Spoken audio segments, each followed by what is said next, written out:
नमस्कार, आप देख रहे हैं सुदर्शन न्यूज। मैं हूं प्रवीण तिवारी। प्रधानमंत्री मोदी ने ब्लैक मनी और फेक करेंसी के मोर्चे पर भी एक सर्जिकल स्ट्राइक किया।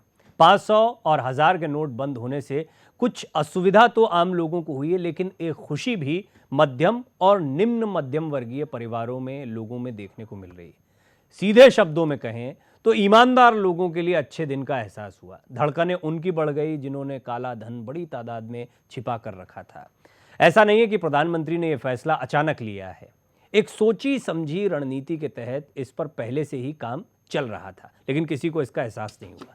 दिवाली के फौरन बाद राष्ट्र के नाम संबोधन के साथ ही प्रधानमंत्री ने उन लोगों को झटका दे दिया जो उनकी काले धन पर लगातार दी जा रही चेतावनियों को नजरअंदाज कर रहे थे। जब काले धन को घोषित करने की योजना सरकार ने दी थी, तब भी कई लोगों ने इस रणनीति का अंदाजा नहीं लगाया था। अब काले धन को इकट्ठा करने वाले ऐसे लोगों में हड़कंप मच गया है। हर किसी के जहन में कुछ सवाल हैं। ऐसे में आज हम और हमारे एक्सपर्ट्स आपको बताएंगे कि क्या करें और क्या न करें।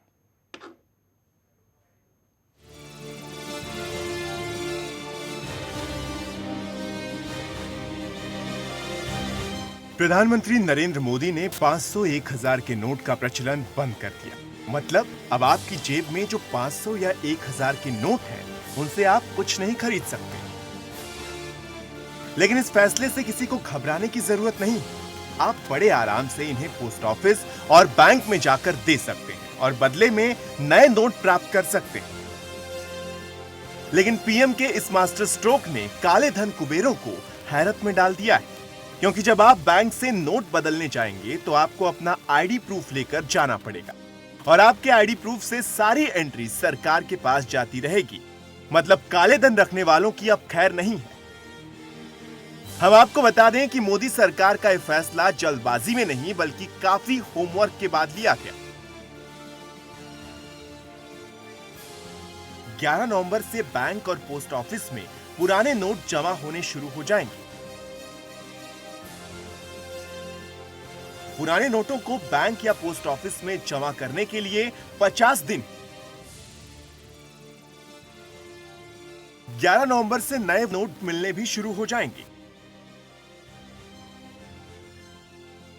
सिक्के और नोट पहले की तरह चलते रहेंगे। 30 दिसंबर के बाद आरबीआई के दफ्तरों में 31 मार्च 2017 तक जमा हो सकेंगे नोट। 11 नवंबर की आधी रात तक सरकारी अस्पतालों में 500 और 1000 के नोट स्वीकार किए जाएंगे। रेलवे और हवाई टिकट बुकिंग के लिए 72 घंटों तक पुराने नोट स्वीकार्य हैं। बैंक या पोस्ट ऑफिस जाते समय अपना आईडी प्रूफ ले जाना ना भूलें। इसके लिए रोड मैप 6 महीने पहले ही तैयार हो गया था। ये सरकार की कामयाबी है कि नोटों को गैर कानूनी करार देने की खबर किसी को कानो कान नहीं लगी। सरकार के इस फैसले की अगर पहले से किसी को जानकारी हो जाती तो ये मास्टर स्ट्रोक कामयाब नहीं हो पाता और बाजारों में जमा सारा काला धन पहले ही ठिकाने लगा दिया जाता। इस साल जून से सितंबर तक सरकार ने काले धन की स्वयं घोषणा करने का मौका दिया था। सैकड़ों लोगों ने अपने पास जमा धन की घोषणा भी की थी। काले धन के रूप में सरकार को 65,250 करोड़ की रकम की जानकारी प्राप्त भी हुई थी। जिन्होंने सरकार के उस मौके का लाभ नहीं उठाया, उनके पास दंडित होने के अलावा अब कोई चारा नहीं।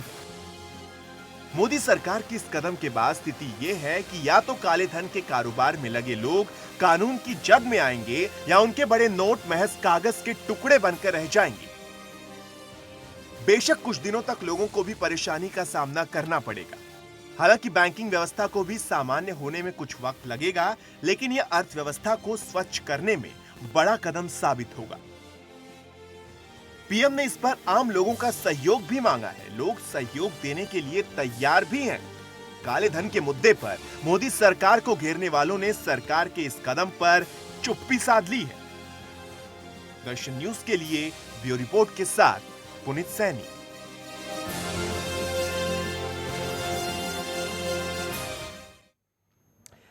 आज मैं जब खुद गया कई दुकानों पर या जो ज़रूरी चीज़ें होती हैं रोज़मर्रा की उनके लिए, तो एक पैनिक सा देखने को मिला कई जगहों पर। नोटों के लेन देन में लोगों को खासी दिक्कतें आ रही हैं। बहुत सारे सवाल हैं कि क्या करें क्या ना करें, कानूनी पहलू क्या हो सकता है, उपभोक्ताओं के नज़रिए से ये पूरा फैसला कैसा रहने वाला है, जिनके पास पैसा है वो क्या करेंगे। तो ऐसे बहुत से सवाल आपके जहन में चल रहे होंगे, क्या करें क्या ना करें। इसका जवाब देने के लिए एक बेहतरीन पैनल आज मेरे साथ मौजूद है। इस पैनल में मेरे साथ मौजूद हैं प्रोफेसर श्रीराम खन्ना, जो कि देश के जाने माने अर्थशास्त्री हैं। उपभोक्ताओं के विषय पर काफ़ी काम वो लगातार करते रहे हैं, जागरूकता लगातार फैलाते रहे हैं। प्रोफेसर खन्ना, आपका बहुत बहुत स्वागत है सुदर्शन न्यूज़ पर। मेरे साथ देश के जाने माने वकील विकास गुप्ता जी मौजूद हैं, जो कि कानूनी पहलुओं के बारे में आज हमें जानकारी देने वाले हैं। और जाने माने चार्टर्ड अकाउंटेंट राजन गुप्ता जी मेरे साथ इस वक्त स्टूडियो में मौजूद हैं। आप सभी मेहमानों का बहुत बहुत स्वागत है। आगे बढ़ें उससे पहले ये जो मकसद था, ये बड़ा फैसला लिया गया, इसके मकसद में एक बड़ा मकसद है आतंकवाद से निपटना। ये थोड़ा चौंकाने वाला है, लेकिन पाकिस्तान और चीन ने नकली नोटों का जाल फैलाकर भारतीय इकोनॉमी को झटका देने का नापाक प्लान बनाया। बड़ी तादाद में नकली नोटों को भारतीय बाजारों में उतारने में भी ये देश कामयाब रहे। एक जानकारी के मुताबिक 1000 रुपए के नोट को महज 13 रुपए की लागत में बनाकर पाकिस्तान 987 रुपए का मुनाफा कमाता है। ये पैसा उस आतंकी देश पाकिस्तान की जेब में जाता है। इसी पैसे से भारत पर आतंकी हमले किए जाते हैं। मोदी सरकार के इस एक फैसले ने फेक करेंसी की नापाक चाल की कमर तोड़ कर रख दी है। अब ये नापाक चाल किस तरह की है, इस पर भी एक नज़र डालते हैं। नकली नोटों के रैकेट पर हाल ही में बड़ा खुलासा करते हुए एनआईए ने बताया था कि हिंदुस्तान में नकली नोटों का जखीरा भेजने में पाकिस्तान और चीन दोनों ने मिलकर बड़ी साठगांठ की। दोनों देश डबल गेम करके हिंदुस्तान की इकोनॉमी को तबाह करने में जुटे रहे। चीन और पाकिस्तान मिलकर भारत में ऑपरेशन जाली नोट को अंजाम देते रहे हैं। हिंदुस्तान के खिलाफ चीन पाकिस्तान की सबसे बड़ी साजिश, ये खुलासा हैरान करने वाला है, क्योंकि अब तक यही बात पानी की तरह साफ है कि भारत में नकली नोटों की साजिश के पीछे पाकिस्तान का हाथ है। लेकिन अब फेक करेंसी के गेम में पाकिस्तान के साथ साथ जब चीन भी शामिल हो गया, तो आप अंदाजा लगा सकते हैं ये किस तरह का सोचा समझा युद्ध है। प्रधानमंत्री ने जो फैसला लिया, उसने चीन और पाक के नापाक गठबंधन के मंसूबों पर एक तरह से पानी फेर दिया है। इस मसले पर भी हम बात करेंगे, लेकिन प्रधानमंत्री मोदी ने फेक करेंसी के बारे में क्या कहा, पहले उस पर एक नजर डालिए। मेरे प्यारे देशवासियों, आतंकवाद की भयानक तो कौन नहीं जानता है। कितने निर्दोष लोगों को मौत के घाट उतार दिया जाता है। लेकिन क्या आपने सोचा है कि इन आतंकियों को पैसा कहां से मुहैया होता है? सीमा पार के हमारे शत्रु जाली नोटों के जरिए, नकली नोटों के जरिए अपना धंधा भारत में चलाते हैं, और यह सालों से चल रहा है। अनेक बार 500 और 1000 रुपये की जाली नोटों का कारोबार इसके करने वाले भी पकड़े गए हैं। लाखों करोड़ों की नोट भी जब्त की गई है।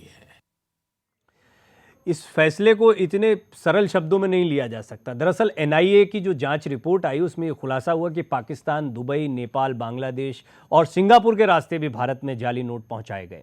भारत में फेक करेंसी की कीमत में 8% का इजाफा हुआ। 1000, 500 और 100 रुपए की नकली करेंसी पाकिस्तान में प्रिंट होती है। इसके बाद ये नोट पाकिस्तान से बांग्लादेश भेजे जाते हैं। बांग्लादेश से ये नकली नोट किसी तरह से, किसी जरिए से हिंदुस्तान भेजे जाते हैं और फिर इन्हें एजेंट इकट्ठा करते हैं और देश के अलग अलग हिस्सों में पहुंचा देते हैं, इन्हें बाजार में लगा देते हैं। फाइनेंशियल इंटेलिजेंस यूनिट के मुताबिक आतंकी गतिविधियों में नकली नोटों का इस्तेमाल पिछले कुछ सालों से लगातार बढ़ता चला जा रहा है। बीते साल के मुकाबले इस साल ये 250% बढ़ गया है। ये आंकड़ा बेहद चौंकाने वाला है और सबसे ज्यादा हिजबुल मुजाहिदीन और नॉर्थ ईस्ट के कई आतंकी संगठन इन पैसों का इस्तेमाल करते हैं। 18 रुपए में 100 रुपए का नकली नोट, कई जांच एजेंसियों की रिपोर्ट से ये खुलासा हुआ और हिंदुस्तान में फेक करेंसी की डिमांड 160% बढ़ी है। सिर्फ पश्चिम बंगाल में नकली नोटों की मांग 400% बढ़ी है। एनआईए की जांच रिपोर्ट के मुताबिक फेक करेंसी की डिमांड का असर इसकी कीमत पर भी पड़ा है। पिछले साल नवंबर में 1000 रुपए की फेक करेंसी का भाव 100 रुपए था, लेकिन अब 1000 रुपए की फेक करेंसी के लिए 180 रुपए लिए जा रहे हैं। यानी अब फेक करेंसी की कीमत में 8% का इजाफा हुआ है और ये जाली नोट देश की अर्थव्यवस्था के लिए इस वक्त सबसे बड़ा खतरा बन गए हैं, जिसे जड़ से खत्म करने के लिए मोदी सरकार का ये कदम ऐतिहासिक है। एक एक करके अपने मेहमानों के साथ मैं इस पर बातचीत शुरू करता हूं। सबसे पहले बहुत महत्वपूर्ण बात यह है प्रोफेसर श्रीराम खन्ना कि एक बड़ा फैसला लिया गया, लेकिन इस फैसले को क्या जो आज हम परेशानी देख रहे हैं, अभी हम सब मेहमान जब आप लोग भी आए हैं तो आपने भी इस चुनौती को झेला होगा। हम देख रहे हैं रोज़मर्रा के जीवन में भी कुछ लेन देन में हम लोगों को दिक्कत आ रही है, लेकिन इन छोटी दिक्कतों से कई गुना बड़ा ये फैसला रहा है। और ख़ास तौर पर अभी जो मैंने एक बड़ी चुनौती दर्शकों के सामने रखी है, हम जानते हैं जाली नोट क्या होता है, लेकिन जाली नोट कितना ख़तरनाक है इसका एक अंदाज़ा ये आंकड़े देते हैं हमें। कुछ कितनी लगाम लगेगी? देखिए, ये जो फैसला है ये स्वागत योग्य है, क्योंकि ये केवल जाली नोट की तरफ नहीं जा रहा, ये काले नोट की तरफ भी जा रहा हम है। ब्लैक मनी पे बहुत डिटेल तो में जानकारी भी देंगे। देखिए, हाँ। जाली नोट होगा 2% और ब्लैक मनी होगा 98%। जी। तो ये इसका जो असर है ये काले पैसे पे पड़ेगा, क्योंकि जिन लोगों ने पैसा कमाया हुआ है बिना टैक्स दिए हुए और जखीरे उन्होंने नोटों के भरे हुए हैं, उनको नोटों की बोरियां, संदूक, लॉकर सब खाली करने पड़ेंगे और वो पैसा चेंज करना पड़ेगा, नहीं तो बेकार हो जाएगा वो। तो इससे बढ़िया तरीका काले पैसे को बाहर निकालने का और कोई नहीं हो सकता था। और मैं तो इस फैसले को उस क्लास में डालता हूं जब 1991 की जुलाई में मनमोहन सिंह ने बजट पेश किया था इकोनॉमिक लिबरलाइजेशन का, सारा देश चौंक गया था। उसी प्रकार आज चौंक गए हैं लोग कि भैया ये क्या हो गया। और ये अच्छा हुआ है। अरे 2-4 दिन की अगर तकलीफ है तो जब बीमारी है तो बीमारी का इलाज करने में थोड़ी तकलीफ तो होगी।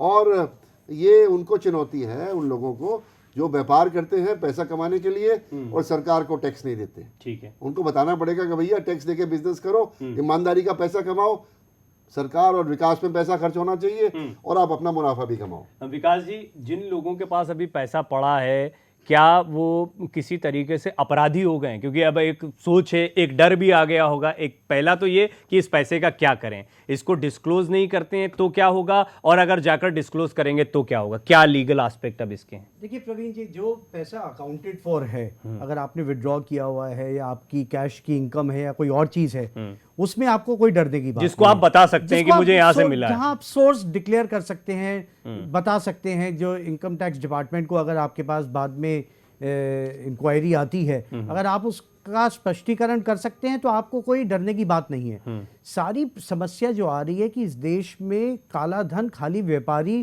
टैक्स बचाने के लिए नहीं कर रहे प्रवीण जी, बहुत बड़ा काला धन का जो पैदावार इस देश में हो रही है वो घूस लेने और देने के लिए, फेवरेटिज्म जो सरकारी डिपार्टमेंट्स में करने के लिए बाबुओं को, पॉलिटिशियंस को जो रुपया दिया जा रहा है, उसको पैदा करने के लिए बिजनेसमैन या इंडस्ट्रियलिस्ट उसको थ्रू ट्रांजैक्शन बिजनेस वो ब्लैक मनी को जनरेट करता है और वो फिर ब्लैक मनी पूरे के पूरे सिस्टम में आकर गया है। तो इसलिए जिनके पास अकाउंटेड वेल्थ है, भले ही कैश में हो, उन्होंने विड्रॉ करी हुई हो या पिछले कई सालों से उन्होंने विड्रॉ किए हैं, या हाउस होल्ड सेविंग्स हैं जो कैश के रूप में घर में हैं, उसमें किसी को डरने की बात नहीं है। अभी हो सकता है शुरुआती दौर है, पैनिक एक बारी सेट इन हुआ है जो सेटल भी हो जाएगा। तो once that panic settles down, तब लोगों को लगेगा कि अगर उनके पास घर में रुपया है जो अकाउंटेड फॉर है, जिसके लिए कोई ऐसी डरने की बात नहीं, और वो they will come forward and declare that. Rajan ji, मैं क्योंकि आप चार्टर्ड अकाउंटेंट हैं और कई क्लाइंट्स होंगे आपके, कई बिजनेस हाउसेस होते हैं, ये जो कैश होता है और अनडिस्क्लोज्ड, जिसको हम ये कहें कि इसमें सोर्स नहीं पता लगता है, बिजनेस के ऐसे कितने एस्पेक्ट हैं और कितना बड़ा बाजार है जो ये कैश को डिस्करेज करने के बाद प्रभावित होने वाला है, और ख़ास तौर पर एग्जिस्टिंग ऐसा कितना कैश है जिस पर एक झटके में मोदी सरकार ने वार कर दिया? सर, कम से कम 20% जो है इकोनॉमी जो है वो इसका इम्पैक्ट आना चाहिए। 20% स्क्रैप होनी चाहिए, चाहे वो किसी भी तरीके से हो। क्योंकि अभी आप देखेंगे कि सारे के सारे जितने बिजनेस हाउसेज हैं सारे के सारे इसी जुगाड़ में लग गए हैं कि भाई कैसे हम कैश को जमा कराएं बैंकों, क्योंकि और कोई वे नहीं है जिससे कि हम इस नोटों को बदल सकें। तो ये इसके अंदर जितना बड़ा ये मार्केट के अंदर एक तरीके सर्कुलेशन है उसके अंदर मेरे हिसाब से 20% तक का वो होना चाहिए, मतलब स्क्रैप होगा मार्केट। क्या होगा ये? नहीं, ये पैसा फेंक दिया जाएगा, बेकार? स्क्रैप हो जाएगा, मतलब बिल्कुल इसका यूज नहीं हो पाएगा। नहीं, पर जो स्क्रैप का मतलब ये है कि आप बैंक में जमा कराओगे, आपको मिल जाएंगे नोट। बैंक में जमा नहीं हो पाएगा सर, ये साहब जमा होगा, परंतु उसके बाद आपको टैक्स देना पड़ेगा, जो भी कार्रवाई होगी इनकम टैक्स की। हाँ, बिल्कुल मैं अब यही जानना चाह रहा हूँ, ये बड़ा इंपॉर्टेंट बात प्रोफेसर खन्ना सर, ने जितना बताई। पैसा आप बैंक में जमा करा देंगे उस पे उसको आपको सोर्स को बताना पड़ेगा ही पड़ेगा। वो तो और वो जो ऐसा सोर्स नहीं बता पाए, जो सोर्स, सर ऐसा कुछ भी नहीं है, सोर्स तो बताना ही पड़ेगा, नहीं तो आपको टैक्स देना पड़ेगा अदरवाइज। वो तो टैक्स, अगर आप पैसा रखना चाहते हो हाँ। तो जो आपने टैक्स बचाया है वो टैक्स और जुर्माना आपको देना पड़ेगा। पेनल्टी और प्रोसिक्यूशन उस पे रहेगा। अब अपना पैसा चाहिए, सर, वो तो एज पर टैक्स तो मैं गुप्ता साहब से यही जानना चाह रहा था, कानूनी तौर पर विकास गुप्ता जी, कोई ऐसा व्यक्ति जिसके पास पैसा पड़ा हुआ है वो अपने को अपराधी मानकर चले, या फिर वो जाएगा और उसकी पेनल्टी यानी पैसे तक ही सीमित रहेगी, या हो सकता है इससे आगे ये मामला निकल जाए या उसे कोई सजा भी हो सके? क्योंकि इससे पहले सरकार ने खुद ही 30% पर अपना पैसा डिक्लेयर करने की स्कीम दी थी। ये डिस्क्लोजर स्कीम नहीं है, पहली बात। हाँ। जो डिस्क्लोजर स्कीम 30 सितंबर को बंद हो गई है, जिसमें 45% tax which included tax and penalty था और इंटरेस्ट था। आज की तारीख में अगर आपका अनडिस्क्लोज पैसा है तो इसका मतलब ये हुआ कि 31 मार्च 2016 तक की वो फाइनेंशियल बंद हो चुकी थी, जिसकी आपने अब नहीं फाइलिंग करी है, और उस पर जो भी इनकम टैक्स की धाराओं में प्रावधान है टैक्स का, पेनल्टी का और इंटरेस्ट का और प्रोसिक्यूशन का, उस हिसाब से अगर किया जाएगा। अगर आप उस इनकम को, जो आप रुपए को बैंक में अगर जमा कर रहे हैं और उसका सोर्स डिक्लेयर नहीं कर सकते। प्रोफेसर खन्ना, क्या अभी ऐसे लोग जिनके पास पैसा होगा, क्योंकि ऐसे लोग बड़ी तादाद में होंगे, जैसा आपने कहा कि वो जाएंगे बैंक में जमा कर सकते हैं, क्या वो इसके लिए एनकरेज हो रहे हैं, या फिर ये हमने ऐसा सुना है कि एक समय ऐसा भी था जब बड़े नोट बहुत पहले कभी बंद किए गए थे, इंदिरा गांधी सरकार में बंद किए गए थे, उसके बाद नोटों के ढेर सड़क पर देखने को मिलते थे, वो फेंक दिए गए थे। क्या ऐसी कोई आपने शायद देखी हो, ऐसी कोई स्थिति थी या किस्सों में? मैं शर्तिया कह सकता हूं कि आपको सड़क पे कोई नोट नहीं मिलेगा क्योंकि उस नोट की वैल्यू है। जब्ती के बाद भी वो देखिए, अगर आपने वॉलंटरी डिस्क्लोजर में 45% दिया है टैक्स, तो इसमें नेचुरली 45 से ऊपर देना पड़ेगा आपको। 50 होगा, 55 होगा, 60 होगा, ये नहीं पता। परंतु जैसे अभी इन्होंने बताया कि टैक्स, इंटरेस्ट, पेनल्टी और प्रोसिक्यूशन, ये सारा बंडल जो खुलेगा, इसके लिए काम तो केवल बढ़ेगा चार्टर्ड अकाउंटेंट्स का और वकीलों का। जो काम चार्टर्ड अकाउंटेंट नहीं करेगा वो वकील करेगा, कचहरी में जाएगा, और अगले 25 साल तक हाई कोर्ट्स और सुप्रीम कोर्ट में मुकदमे चलते रहेंगे। इसलिए मेरा ये कहना है कि जिसने अपना पैसा बचाना है कि भैया टैक्स दे और अपना पैसा ले, और जो तुमने चोरी किया है, ये तो नहीं है कि तुम्हारा पैसा है, तुमने सरकार से छुपा के पैसा। अभी एक वकील पकड़ा गया जिसके रेड में से 125 करोड़ रुपया निकला। तो सरकारी मुलाजिम, वकील, व्यापारी, इस हमाम में सभी नंगे हैं। इसलिए ये एक मौका लगा है कि हरिद्वार में अपना स्नान कर आओ, तो अपने पैसे को हरिद्वार का एक स्नान करवा दो ताकि वो शुद्ध हो जाए। नहीं सर, इसके अंदर ऐसा नहीं है कि देखिए, हर फैमिली के अंदर आप देखेंगे कि आप जैसे खर्चे के लिए पैसे निकालते हैं या कुछ भी करते हैं, तो उसमें लेडीज जो है पर कुछ पैसे सेविंग कर लेती हैं। तो अब हर घर में आप देखेंगे कि हर घर में तफा तफरी लगी हुई है, जिसमें कि हर घर में 1.5 लाख 2 लाख रुपए इस रूप में पड़े हुए हैं। अब सबके सामने यही समस्या आ रही है कि भाई इस पैसे का करें क्या, या तो जमा कराएं या उसका सोर्स कैसे पता करें, जो कि आपकी वैसे पास्ट सेविंग है। तो आप बिना डरे इस पैसे को जो पास्ट सेविंग। क्या गुप्ता साहब कुछ ऐसा अंदाजा है कि कितना पैसा पड़ा है उसको वो जाकर बता सकते हैं? ऐसा भी कुछ अंदाजा है कि 1 लाख रुपए 2 लाख रुपए है तो कोई इस रकम को डिस्क्लोज करने में कोई दिक्कत नहीं होगी? जितना जैसे थोड़ा बहुत अमाउंट जैसे हम पास्ट सेविंग से भी बचाते हैं अपना, या हमारे पास जो थोड़ा बहुत हमने बैंक से निकाला हुआ है, तो आप बिना डरे उसको आप जमा करवा सकते हैं, क्योंकि आपके पास उसका सोर्स है। तो आप उसको जमा कराइए और बिना टेंशन के रहिए, उसमें कोई टैक्स नहीं है, कोई कुछ नहीं है। देखिए, मैं इनसे बिल्कुल एग्री करता हूँ जिन्होंने अपनी इनकम टैक्स की रिटर्न्स पूरी भरी हुई हैं हर साल, और वो टैक्स उनका सोर्स पे कटता है या वो टैक्स जमा कराते हैं। वो बेधड़क होकर जितना पैसा है सब अपना अपना पैन नंबर और जो कार्ड मांग रहे हैं बैंक वाले, पोस्ट ऑफिस वाले, दे के जमा करिए और पैसा लीजिए और घर चलिए। कल इंक्वायरी आएगी तो इनकी जमात के कई लोग हैं, उनको फीस देना और वो जवाब देंगे वहां जाके, और ये फेल हो जाएंगे तो ये इनकी जमात है वो कचहरी में जाने वाली। तो इस पर घबराने की कोई बात नहीं। नहीं, बात घबराने की नहीं है सर। इसके अंदर ये है कि अभी देखिए, अभी बहुत इनिशियल स्टेज है जिसके अंदर कुछ भी कहना कि भाई क्या होगा। जैसे अभी तो हम विड्रॉ की अगर देखें, अगर हम गवर्नमेंट ने जो स्कीम निकाली है विड्रॉ की, कि भाई एटीएम से आप 2000 रुपये निकाल सकते हैं या बैंक से आप 4000 रुपये निकाल सकते हैं, ये एक लिमिट बांध दिया है। लेकिन मेरे को लगता है कि जो बिजनेस हाउसेज हैं या जो करंट अकाउंट हैं उसके अंदर कुछ शायद लिमिट बढ़ेगी इसमें, क्योंकि अभी जो लिमिट है ये सेविंग अकाउंट के लिए आई है या एटीएम के लिए आई है। अब इसके अंदर जो करंट अकाउंट जो बिजनेस हाउसेज है उसमें अगर लिमिट बढ़ती है तो कुछ मैनिपुलेशन उसमें संभव है। अच्छा विकास जी, आपकी ज़रूरत कितनी पड़ने वाली है व्यवसायियों को आने वाले दिनों में?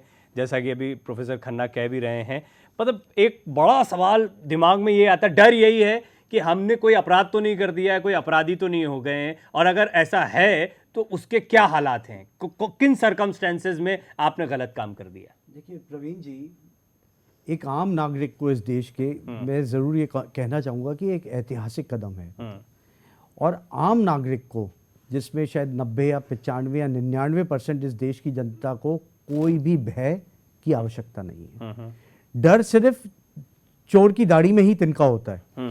तो जो मैंने जिस तरह से कहा था कि जिस तरह से ब्लैक मनी की जनरेशन होती है, और वो जनरेशन खाली बिजनेस हाउसेस तक ही नहीं रुक जाती, उसका दुरुपयोग जाकर के इस देश में जो बहुत बड़ी करप्शन है, अल्टीमेट डेस्टिनेशन करप्शन पे ही जाके होता है। तो जो गिनती के लोग इस देश में हैं जिनके पास बहुत बड़ी मात्रा में काला धन है, उन्हें ही डरने की आवश्यकता है। और दूसरी चीज, जो घरेलू काला धन है उस पे तो वार हो गया, लेकिन जो इतने सालों से विदेशों में काला धन रखा हुआ है, वो ये समस्या जो अबॉलिश करा है 500 के 1000 नोट को, उससे जो लाखों करोड़ों रुपया विदेशों में भारतीयों का जमा है, उस पे अभी भी कोई वार नहीं हुआ है।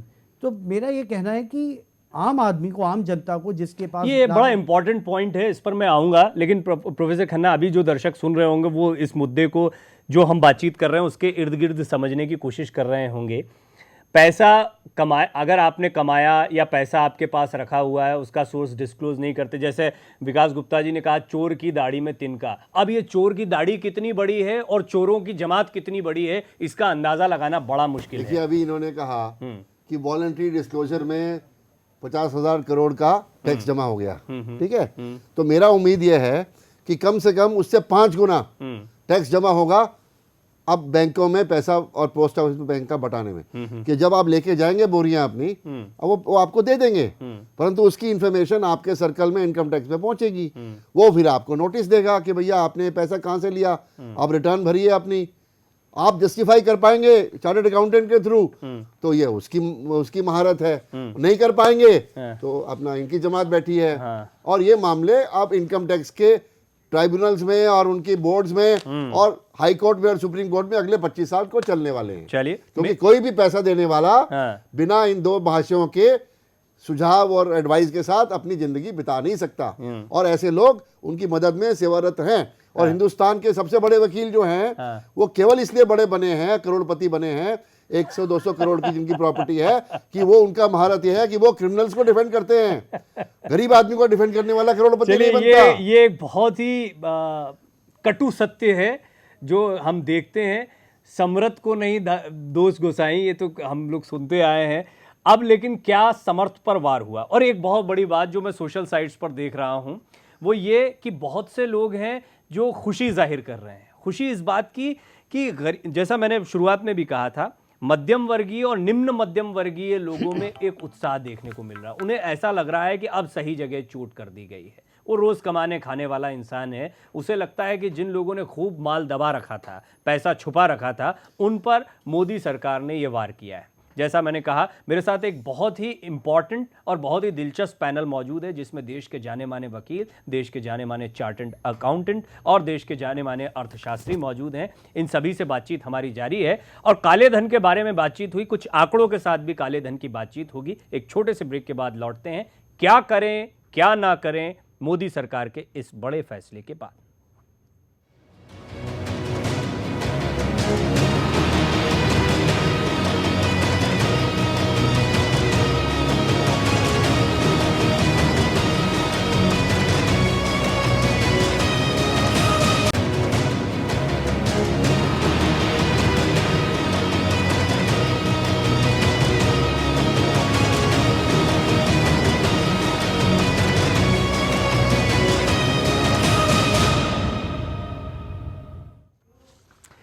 क्या करें क्या ना करें, एक ऐतिहासिक फैसला मोदी सरकार की तरफ से लिया गया। 500 और 1000 के नोट बंद कर दिए गए। इससे आपको परेशान होने की जरूरत नहीं है।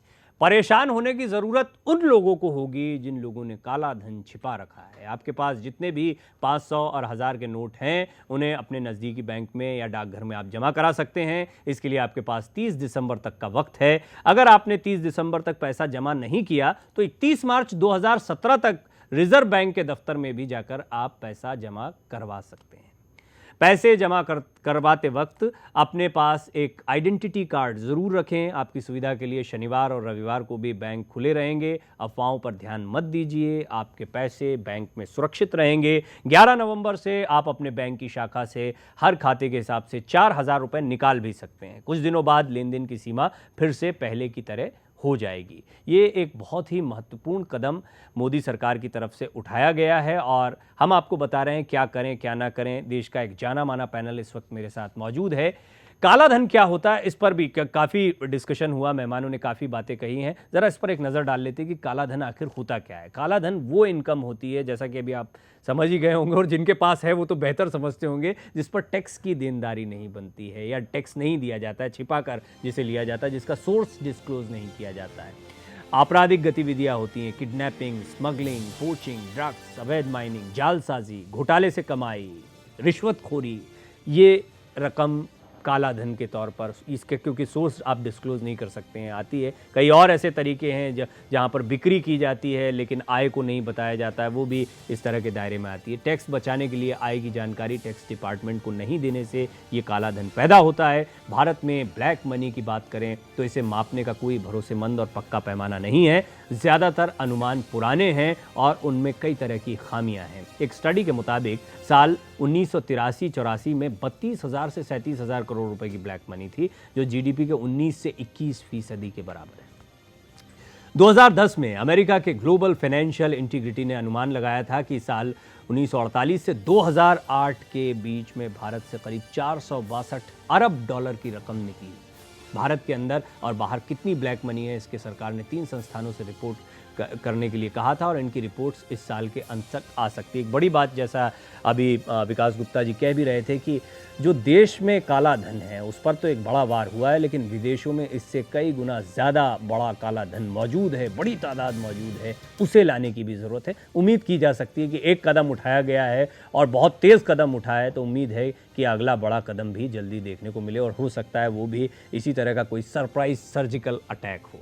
ब्लैक मनी का एक बहुत बड़ा हिस्सा 500 और 1000 के नोटों में ही है। इस हिस्से में हवाला का पूरा कारोबार चलता है। रिश्वतखोरों ने पैसे की जमाखोरी भी 500 और 1000 के नोटों में की है। इन नोटों का चलन बंद होने से इन्हें बैंक में सरेंडर करने के फैसले के बाद या तो ऐसे लोग सामने आ जाएंगे, बेनकाब होंगे, या फिर ये पैसा ख़राब हो जाएगा। जैसा राजन गुप्ता जी कह रहे थे, स्क्रैप हो जाएगा, बेकार हो जाएगा। लेकिन प्रोफेसर खन्ना का जैसा कहना है कि डिस्क्लोज़ करके उस पर जो भी पेनल्टी लगती है वो देकर पैसा लिया जा सकता है, इन्हें डिस्क्लोज़ किया जा सकता है। लेकिन एक बहुत बड़ा सवाल ये कि अब जिन लोगों के पास कैश मनी रखी है उनका क्या होगा, यानी काला धन क्या आपके लिए कोई आपको अपराधी साबित करने वाली बात भी हो सकता है। प्रोफेसर खन्ना, आपने कहा तो सही कि आप आइडेंटिटी कार्ड लेकर जाइए, अपने पैसे को डिस्क्लोज कीजिए।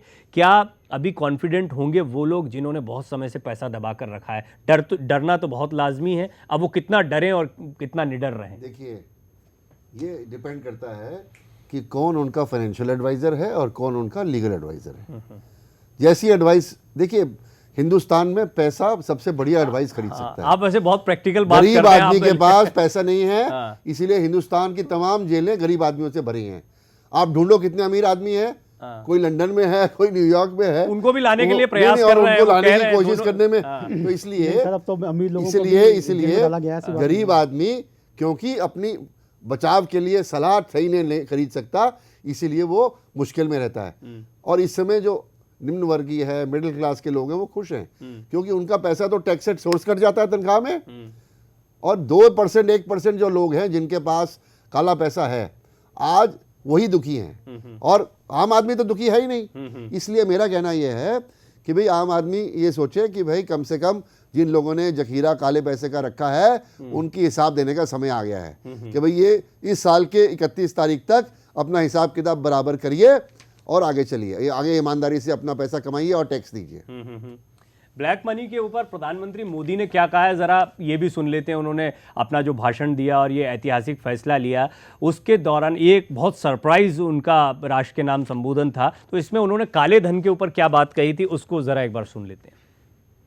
देश को भ्रष्टाचार और काले धन रूपी दिमक से मुक्त कराने के लिए एक और सख्त कदम उठाना जरूरी हो गया है। आज मध्यरात्रि यानी 8 नवंबर 2016 की रात्रि को 12 बजे से वर्तमान में जारी 500 रुपए और 1000 रुपए के करेंसी नोट लीगल टेंडर नहीं रहेंगे, यानी ये मुद्राएं कानूनन अमान्य होगी। और मेरे साथ जाने माने चार्टर्ड अकाउंटेंट राजन गुप्ता भी मौजूद हैं। राजन जी, सबसे ज़्यादा असर किस क्योंकि बहुत से लोग सोच रहे हैं कि कई ब्यूरोक्रेट्स हैं, कई ऐसे लोग हैं जो रिश्वतखोरी में इन्वॉल्व रहे हैं, कई ऐसे लोग हैं, कुछ लोग, मतलब आप जानते हैं कि जब हमारे यहाँ हिंदुस्तान में चर्चाएं शुरू होती हैं पान की दुकानों पर, बाज़ारों में, चौक चौराहों पर, तो उसमें सबके नाम आते हैं कि रियल एस्टेट वालों की तो लग गई है अब, या फिर जो रिश्वतखोर हैं उनके ऊपर ये कड़ा शिकंजा कस लिया गया है। किसको टारगेट कर रहे थे मोदी जी जब वो इस तरह के ऐतिहासिक फैसले को, या इस तरह की सरप्राइज किसी चीज़ को लेकर आए? सर आपने उनकी स्पीच सुनी, स्पीच में क्लियर कट उन्होंने कहा है कि मैंने उग्रवादियों को जो भी है, प्लस जितने भी ब्लैक मनी, जो भी अपना रिश्वतखोरी है या जो भी जिस तरीके से पैसा वो बना रहे हैं, काला धन जिसे आप काला धन कह रहे हैं, ब्लैक मनी कह रहे हैं, उस पर 100% चोट हुई है इस पर। तो अब उसके अंदर पूरा का पूरा जो ये है, और मेरे हिसाब से, जैसे मैंने पहले भी कहा था आपको, कि 20% इसका स्क्रैप होना चाहिए। पूरी जितना भी ब्लैक मनी है ये वो वापस जमा। कोई अंदाजा होगा कितना होगा? मैं हालांकि बहुत मुश्किल है, तो आज तक बहुत मुश्किल है सर, बहुत मुश्किल है। अप्रॉक्सीमेट ही कह सकता हूँ मैं। क्या किस तरह से आगे का, क्योंकि आप तो जैसा प्रोफेसर खन्ना कह रहे हैं कि कई लोग आपसे कंसल्ट करते हैं, कई लोग सलाह मशवरे लेते हैं, विकास गुप्ता जी से बहुत से लोग सलाह मशवरा करते हैं, लेकिन जो कारोबार अभी तक चल रहा था, क्या वो भी पूरी तरह से बदल जाएगा? यानी रातों रात एक कुछ ऐसा हो गया है कि पैरों तले जमीन खिसक गई है और अब समझ में नहीं आ रहा है कि धंधे के उसूल तौर तरीकों को पूरी तरह से बदलना होगा? सर देखिए, हिंदुस्तान के अंदर जितना भी कारोबार होता है वो सब लोग कैश के ऊपर करना पसंद करते हैं। प्लास्टिक मनी को यूज बहुत लोग कम से कम पसंद तो इसीलिए करते हैं क्योंकि टैक्स बचाते हैं उसमें। चाहे किराने की दुकान पर आप जाइए, चाहे किसी दुकान पर। टैक्स, देखिए टैक्स बचाना एक अलग मोटिव है, लेकिन कैश को इसलिए पसंद किया जाता है क्योंकि इजी टू वो है, ऑपरेशन है। आप कहीं भी जाएंगे कैश देके अपना काम कराइए, चाहे होटल में जाइए कैश दीजिए, अपना काम कराइए। तो मुझे तो लगता है कार्ड का इस्तेमाल ज्यादा आसान है, या अगर वो ज्यादा आसान है। एक तो उसकी एक एंट्री भी इनडायरेक्ट और डायरेक्ट वे में हो जाती है, उससे भी लोग बचते हैं। कैश देके वो अपना वो एंट्री को छुपा सकते हैं और छुपा लेते हैं।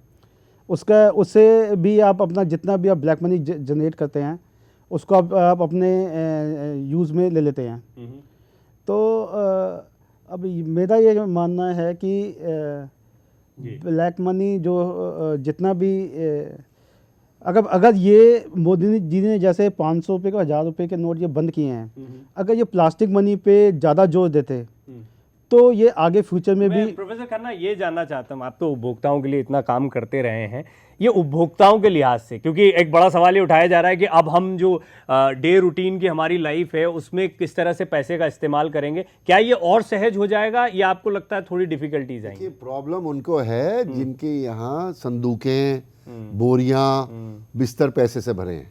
प्रॉब्लम उनके लिए नहीं है जो खाते कमाते हैं रोज के रोज। इसलिए आम आदमी को चिंता करने की कोई जरूरत नहीं है। एक दो दिन की बात है, जैसे ही अपने बैंक नए नोट बाजार में, बैंक आप पुराने नोट ले जाइए और नए नोट ले आइए, और अगर बहुत ज्यादा पैसा है तो आपको पूछेंगे कि भाई ये तुमने कहाँ से लिया पैसा, और तुमने टैक्स दिया या नहीं दिया। आपने टैक्स दिया है, आपकी इनकम प्रॉपर है, आप अकाउंट कर सकते हो, तो कोई दिक्कत नहीं है, बिल्कुल दिक्कत नहीं है। और अगर कोई आपको डराता है तो किसी चार्टर्ड अकाउंटेंट को एंगेज करिए और अपने आप को डिफेंड करिए।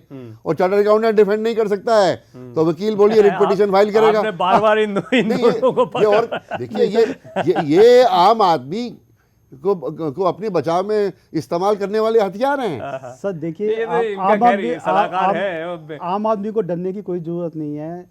90% जो पब्लिक है उसको कोई डरने की जरूरत नहीं है। उसका पैसा, जो भी थोड़ा बहुत पैसा है, वो आराम से बैंक में जाइए और जमा कराइए, कोई टेंशन की बात नहीं है। मेरे हिसाब से तो ये है कि उसमें कोई टेंशन की बात नहीं है। प्रवीण जी, एक चीज मैं ऐड करना चाहूंगा कि पिछले कुछ सालों में जहां टेक्नोलॉजी एक बहुत बड़े रूप में आ गई कि इनकम टैक्स डिपार्टमेंट में सारी चीजें, और जहां भी आप ट्रांजैक्शंस कर रहे हैं, आधार नंबर, पैन नंबर से लिंक हो गया आपका पूरा इनकम टैक्स डिपार्टमेंट सिस्टम, तो जो ओवरऑल बिजनेस सिनारियो है इंडिया में, वहाँ पे बहुत बड़े काले धन, बिजनेस को करने के लिए काला धन नहीं बढ़ रहा, क्योंकि वहाँ पे जितने इनडायरेक्ट टैक्सेस हैं या सर्विस टैक्स के रूप में हैं, तो कोई चाहते या ना चाहते हुए उन टैक्सों से बच नहीं पा रहा। तो काला धन जनरेट कहाँ से हो रहा है? वो ये नहीं हो रहा कि वो कोई डिस्क्लोज नहीं कर रहे अपनी प्रोडक्शन को या अपनी सेल को, वो हो रहा है कि फिक्टिशियस बिल या फिक्टिशियस लेबर या उस तरह से उसको जनरेट करा जा रहा है। और मैंने जैसे शुरुआती दौर में भी कहा इस कार्यक्रम के कि उसकी फाइनल डेस्टिनेशन कई बारी खाली सिर्फ बिजनेसमैन अपने पास रखने के लिए, काले धन के लिए नहीं है। इस सिस्टम की जो मजबूरियां इतने सालों से इस देश में पॉलिटिकल और ब्यूरोक्रेटिक सिस्टम जो रहा है, और करप्शन इतनी रैम्पेंट रही है कि हर डिपार्टमेंट में, सरकारी डिपार्टमेंट में बिना पैसे के कोई काम नहीं इस देश में होता रहा है, तो वहां तक वो एक फाइनल डेस्टिनेशन रही है। तो जहां तक करों की बात है, टैक्सेस की बात है, सर्विस टैक्स की या और बाकी इनडायरेक्ट टैक्सेस की, आज बहुत कम बिजनेस छोटे स्तर पे रहा है जो उससे अनटच्ड है। कोई भी बड़ा बिजनेस आज सर्विस टैक्स गुप्ता जी थोड़ा मोटी मोटी भाषा में इसको समझें। आप किराने की दुकान पर जाते हैं, आप किसी भी छोटी मोटी दुकान पर जाते हैं, खरीदारी करते हैं, तो खरीदारी करने वाला तो अपना जो भी 200-500 रुपए की खरीदारी करता है वो करता है, ज्यादातर कैश में डील होता है। प्रवीण जी, उसमें जितना भी इनडायरेक्ट टैक्सेस है, वो जो किनारे की दुकान पे जो काम कर रहा है ग्रोसरी शॉप पे, वो उसको पे करने का दायित्व नहीं है, वो ऑलरेडी पेड होकर के आ रही है। हाँ, उस जो ग्रोसरी शॉप का ये हो सकता है कि वो जो अपनी पर्सनल इनकम कमा करके उसमें टैक्स की चोरी कर रहा हो, वहां तक बात सही है। लेकिन पर्सनल इनकम टैक्स का ओवरऑल टैक्स स्ट्रक्चर में देश में बहुत बड़ा कंट्रीब्यूशन नहीं है। बहुत 90% या 95%, इफ गुप्ता जी में करेक्ट मी, कंट्रीब्यूशन इनडायरेक्ट टैक्सेस का आता है। तो उसमें जो एक ग्रोसरी है, जो अल्टीमेट रिटेलर आकर के माल बेच रहा है, उसका कहीं कोई योगदान नहीं है या वो लायबल नहीं है उस इनडायरेक्ट टैक्सेस को पे करता हूं। क्योंकि जितने भी रिटेल पे माल बिकता है, कुछ तो फर्स्ट पॉइंट पे वैट लगता है, कुछ लास्ट पॉइंट पे लगता है, और टैक्स क्योंकि लगता है और वो ऑफ द रिकॉर्ड बेच रहा है, बिना रसीद के बेच रहा है, तो एक तो टैक्स नहीं पे कर रहा है, और दूसरा उसकी टर्नओवर अपने अपने डिप्रेस कर रहा है ताकि इनकम टैक्स में रिटर्न करनी पड़े। तो इसलिए ये अगर करोड़ों व्यापारी ये करेंगे तो आप सोचिए कितना ब्लैक मनी आएगा। हो सकता है कुछ ना करते हो, इसीलिए तो क्या इस पर लगाम लगे? नहीं, ये नहीं, इस पे लगाम लगेगी। हाँ। बिल्कुल लगेगी, क्योंकि जो उसके घर में पैसा पड़ा हुआ है, अगर वो जब लेके आएगा तो पूछेंगे कहां से लाया भाई प्रवीण तू। जी, अगर यही क्रेडिट कार्ड से या डेबिट कार्ड से अगर पेमेंट होगी, तो उसके पास कोई चारा ही नहीं बचेगा कि वो अपने आप रिकॉर्ड हो जाएगी ट्रांजैक्शन। हाँ, मैं वही कह रहा हूँ, ये तो और पारदर्शी व्यवस्था हो गई। मैं यही आप लोगों से जानना चाह रहा था। राजन जी, मैं आप चाहूंगा कि आप भी इसमें चर्चा में आए कि क्या आने वाला समय और सहज और बेहतर होगा? ये 3 दिन बाद जो हमारे अब ट्रांजैक्शन शुरू होंगे, इसमें क्या क्या चैलेंजेस होंगे और क्या क्या सुविधाएं होंगी अब हमारे सर साथ? नहीं होगा, क्योंकि अभी देखिए अफरा दफरी है और मतलब ये जो अभी परेशानी चल रही है ये थोड़ा continue- लंबी चलेगी अभी। लंबी चलेगी सर, लंबी चलेगी। क्या क्या दिक्कतें आएंगी और कैसे सर निपटेंगे? देखिए कैश क्योंकि किसी के पास भी 100 रुपए के नोट, 10 रुपए के नोट या स्मॉल जितने भी कॉइन्स हैं वो घर में नहीं है। और कार्ड भी सबके पास कार्ड नहीं है भी कि नहीं सबके पास एटीएम अब कार्ड्स हों। जैसे आपको डीजल भरवाना है, पेट्रोल भरवाना है, उसके अंदर ये सारी की सारी चीज़ें बंद हो जाएंगी, उसमें आप कैश में नहीं कर पाएंगे। तो जो जितने रूटीन की चीज़ें हैं वो भी आप उसमें भी 500 रुपये 1000 रुपये के नोट यूज़ नहीं कर पाएंगे। और अब थोड़ा बैंक मुझे लगता है बैंकों में थोड़ी अफरा तफरी का माहौल रहेगा, क्योंकि 500 के नोट तो परसों से मिलने शुरू हो जाएंगे। और जैसा लेकिन कि सर वो भी लिमिट में मिलेंगे ना। हाँ, मतलब वो भी जो खर्चा चलाना है, बड़े खर्चे, एक बड़ा 2000 रुपए है। 4000 रुपए 4000 सर रुपए। सबसे बड़ी परेशानी है जिसके शादी हो रही है, अब उसका देखिए कि मतलब वो क्या करे। उसने अपना चाहे कैश अरेंज करके रखा हुआ है, शादियों में आपको पता ही है कि कैश बहुत ज़्यादा लगता है। प्रोफेसर खन्ना, ये मैंने अभी देखा फ्रीक्वेंटली आस्क्ड क्वेश्चंस हर बैंक की साइट पर डाले गए हैं। उनमें एक बड़ा सवाल है कि मेरी बेटी की शादी थी, मैंने इतना इतना कैश निकाला, अब उसके ससुराल वालों ने कहा है कि नहीं भैया ये हमको पैसा नहीं चाहिए, या जिस तरह का भी लेन देन होता है, शादियों में खर्चा होता है, अब क्या होगा? उतना पैसा किसी भी खाते से विड्रॉ किया गया है वहां जमा हो सकता है, तो वहां जमा कर लेकिन दीजिए। उन्हें जो जरूरत है उसका क्या होगा? उसको जरूरत क्या है उसके, अपना फिर कैश विड्रॉ करिए चेक काट के और नए नोट लीजिए। आप क्या दिक्कत है आपको? सर अगर अब कल शादी है तो कल तो बैंक भी नहीं खुल रहा नहीं, वो कहीं। देखिए, exceptions don't make the rule. Rule ये है कि ये देश के लिए अच्छा है। अरे आपके यहाँ फोड़ा हो गया, आपका फोड़ा काटा जाएगा तो 2-4 दिन तो दर्द होगा, पर आपकी माँ को बचाने के लिए है। इसलिए मेरा ये कहना है कि इसमें कोई प्रॉब्लम नहीं है। थोड़ी बहुत जो फ्रिक्शन है कुछ दिनों की, तो भैया आप थोड़ा संयम करिए, कहिए कि एक हफ्ता हम कम से कम पैसा खर्चेंगे, तो आपने अपने खर्चे को रोकिए ताकि जब तक मामला छट जाए तब ठीक हो जाएगा। उसमें क्या दिक्कत है? देखिए बहुत बड़ा कदम है। तो अगर देशवासियों को, जैसे प्रधानमंत्री मोदी जी ने उस दिन कहा भी कि अगर कुछ दिनों की तकलीफ है भी, तो शायद पूरे देश को एकजुट होकर के एक स्वर में एक साथ मिल करके उन थोड़े दिनों की समस्याओं को झेलना होगा। लेकिन अगर लंबे तौर पे देखा जाए, जहां तक प्रधानमंत्री की नियत और कार्यशैली रही है पिछले 2 सालों के उनके मंत्रिमंडल की और उनके खुद की परफॉर्मेंस, वो बहुत ही सराहनीय है। तो जो इतना बड़ा, जब इतनी बड़ी चीज़ एक फ्रीडम स्ट्रगल की तरह अगर आज देश में इसको देखा जाए कि, तो जब 1947 में भी आज़ादी के लिए बहुत कुर्बानियां देनी पड़ी थी, तो अगर आज कुछ दिनों की परेशानी आम नागरिक को, मैं मानता हूं होगी, ज़रूर होगी, लेकिन आने वाले वक्त में एक बहुत, मैंने अभी इस प्रोग्राम का विचार इसलिए किया था कि ये जो परेशानी हो रही है, ये क्या कुछ अज्ञानता की वजह से हो रही है, किसी पैनिक की वजह से हो रही है, समझ नहीं है, या एक घबराहट क्रिएट हो गई उन लोगों में? क्योंकि मैं कई दुकानदारों को देख रहा था, ये मेरा निजी अनुभव है, आप में से कितने दर्शकों का या कितने लोगों का ये अनुभव है कहना मुश्किल है, कि दुकानदार कहीं खोए हुए हैं, वो कुछ परेशान है। मतलब वो आपसे एक्सचेंज नहीं कर रहे हैं, पैसा नहीं ले रहे हैं, इससे ज़्यादा उनकी चिंताएं कुछ और हैं। तो एक तो ये समझना होगा कि ये पैनिक का माहौल क्या है, और दूसरा, क्या ये सिर्फ एक जानकारी का अभाव है कि ये पैसा खराब नहीं हुआ है, बस अब डिस्क्लोज करना है, लेकिन क्योंकि एक्सचेंज बंद कर दिया गया, कई जगहों पर नहीं लिया जा रहा है, वो पैसा दुकानदार भी लेकर बैंक में जमा करा सकता है, जैसे आप जमा कराएंगे। नहीं प्रवीण जी, उसमें एक फ़र्क ये आ रहा है, अगर आपने प्रधानमंत्री का वक्तव्य सुना था जो देश को संबोधित कर रहे थे, कि 8 नवंबर रात को 12 बजे से लीगल टेंडर नहीं है। तो अगर कोई दुकानदार रात के 12 बजे के बाद या के बाद से अगर उसको ले ही नहीं सकता, क्योंकि वो लीगल टेंडर ही नहीं है, तो बात घबराहट की नहीं है। मैं पेट्रोल पंप पर ये समस्या खुद नहीं, झेल चुका वो है। एग्जेम्पशन और एग्जेम्प्टेड लिमिट में देखिए, कई चिंता चीज में उसको है जिसने घर में संदूक के अंदर कई साल से 1000 के 500 के नोट इकट्ठे करके क्या रखे करना हैं। चाह रहे थे? मतलब बहुत से लोगों का तो ये भी सवाल होता है, ये करना क्या चाहते थे? देखिए, ये तो वही जाने हैं जिसने इकट्ठे करे हैं। क्या मजा, तो ये बात तय है कि जिन्होंने बचा के टैक्स चोरी कर करके, गलत काम कर करके नोट इकट्ठे करे हैं और बैंक में नहीं डाल रहे, तो उसके पीछे उनको प्रॉब्लम होगी, परेशानी होगी, और उनको परेशानी होगी तो हमें क्या परेशानी है? आम आदमी को कोई परेशानी नहीं होनी चाहिए। ये परेशानी 2% लोगों की है, और ये परेशानी उनको मुबारक, क्योंकि बाकी 98% लोग 50-60 साल से परेशान वैसे ही हो रहे हैं। नहीं, लेकिन जो बाजार में जा रहे हैं, नोट नहीं ले रहे हैं या जो सर्विसेज हैं उनमें तो 2-4 दिन में सब सही हो जाएगा, उसमें क्या बात है।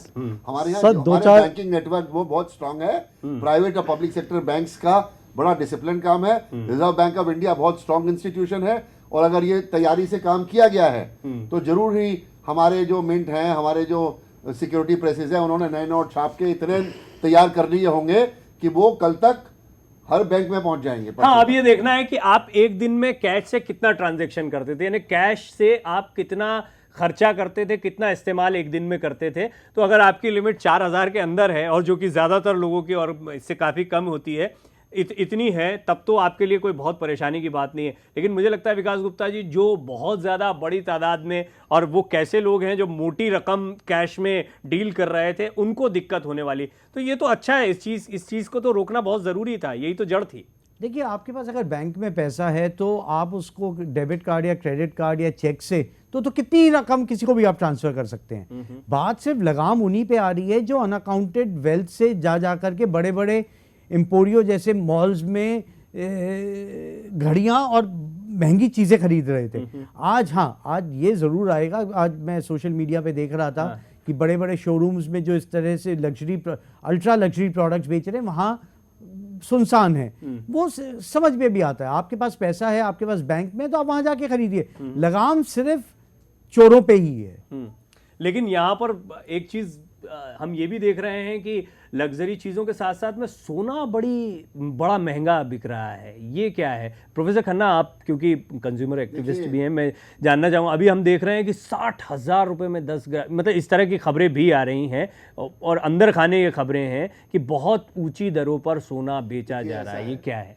ये सोने का जो दाम है वो हमारे डोमेस्टिक कारणों से बढ़ता है, गिरता नहीं है। उसके ग्लोबल कारण है, क्योंकि सोना एक ग्लोबल कमोडिटी है, और सेंट्रल बैंक नहीं, आज ही एक ही बैंक्स, फंड्स, इंस्टीट्यूशंस, ये सब सोने का स्टॉक रखते हैं। और जब रियल इकोनॉमी में गिरावट आती है तो सोने का दाम बढ़ता है। और ये भी प्रिडिक्ट किया गया था कि अगर ट्रंप जीतेगा यूएसए में प्रेसिडेंट, तो सोने का दाम $100 पर आउंस बढ़ेगा, और वो चीज हो रही है। तो हम इसको ऐसे नहीं लेके अभी काला धन वाले लोग जाके सोना खरीदने की कोशिश है। सोने के दाम का असर है अंतर्राष्ट्रीय कारणों से। सोने का दाम बढ़ने वाला है, क्योंकि अंतर्राष्ट्रीय नहीं, आज बढ़ा हुआ है। विकास गुप्ता जी, आप कुछ इस पर थोड़ी जानकारी देना चाहेंगे? प्रवीण जी, बात सही है आपकी। इंटरनेशनल इलीगल मार्केट के हिसाब से देखोगे तो 31,000 रुपए ही है 10 ग्राम का। लेकिन जो आज ब्लैक मार्केट में जिस तरह से अफवाहें आ रही हैं, खबरें सोशल मीडिया पे, व्हाट्सएप पे चल रही हैं कि इस समय 24 कैरेट का गोल्ड अनऑफिशियल मार्केट में जो अपने 500,000 के नोट दे करके उस गोल्ड को लेना चाहते हैं, उसका 60,000 मतलब अभी भी वे आउट है उन लोगों के लिए जिनके पास पैसों की गड्डियां पड़ी हुई हैं। तो यहाँ पे सब लोगों के लिए रास्ता होता है। लेकिन फाइनली राजन जी, क्योंकि मैं अभी उन दर्शकों के लिए बात कर रहा हूं, देश की उस बड़ी आबादी के लिए बात कर रहा हूं जो खुश है और जो इस परेशानी को बहुत बड़ी परेशानी के तौर पर नहीं लेती, और उसे लगता है कि हाँ, ये आपने चोट की। जैसे मुझे याद है कि 80s की 90s की फिल्में होती थी, उसमें शुरू से लेकर फिल्म के आखिर तक विलेन बुरी तरह से हीरो को प्रताड़ित करता रहता है, उसकी बहन के साथ, उसके पिता के साथ, उसके घर में हत्याएं करता है। फिर आखिरी में कहीं जाकर जो 10 मिनट का टाइम होता है, तब हीरो जम के पिटाई करता है और दर्शक तब टेबल पकड़ता और कहता है मार इसको। तो ये बिल्कुल ये एक ताली बजाने का टाइम है ये हिंदुस्तान में। ये बात सही है कि ये एक बहुत मास्टर स्ट्रोक है, और इसके अंदर जिसके पास भी ब्लैक मनी है वो ट्रबल में तो है, 100% ट्रबल में है वो इस समय।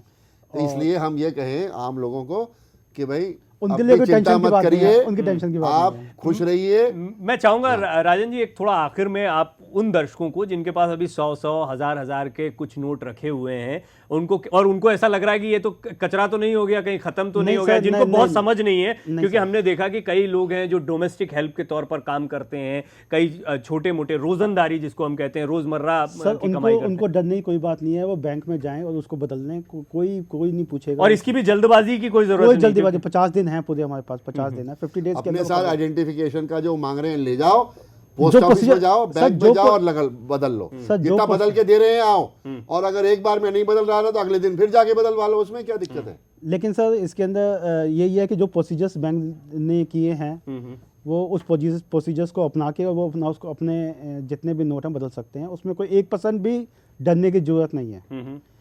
एक आम आदमी के लिए कोई डरने की ज़रूरत नहीं है, कोई किसी फैमिली को डरने की ज़रूरत नहीं है। मेरे ख्याल से 90% जितनी है अपने यहाँ पे, और जिनको डरने की जरूरत है, फाइनल कमेंट विकास जी, क्या उनको आपकी जरूरत पड़ने वाली है या आपके जैसे लोगों की जरूरत पड़ने वाली है? पहली जरूरत तो चार्टर्ड अकाउंटेंट्स की पहले रहेगी। आएगी और जब इनकम टैक्स डिपार्टमेंट उनके खिलाफ प्रोसिक्यूशन करेगा तब जाएगी, उसके बाद ही वकील। जब जेल जाने की नौबत आएगी तो वहाँ जाया जाएगा। सर प्रोसिक्यूशन के चांस बहुत कम है इसके अंदर, क्योंकि अब जो भी अपने जमा कराएगा उसका इनकम सोर्स कोई ना कोई जरूर होगा। देखिए, बिना इनकम सोर्स के आप जमा नहीं करा सकते। ये आखिर में मैं ये कह सकता हूं कि अगर आपके पास ब्लैक मनी नहीं है, आपके कमाए पैसे का सोर्स है, तो आप उसी तरह खिलखिला के हंस सकते हैं जैसे हम लोग हंस रहे हैं। और अगर नहीं है तो थोड़ा दबी मुस्कुराहट के साथ रहिए, देश आगे बढ़ रहा है, सरकार के साथ रहिए और उनको अपनी समस्या दे दीजिए। ये इनकी मुस्कुराहट बढ़ने वाली। बहुत बहुत शुक्रिया आप सभी मेहमानों का। इस खास पेशकश में फिलहाल इतना ही। जय हिंद।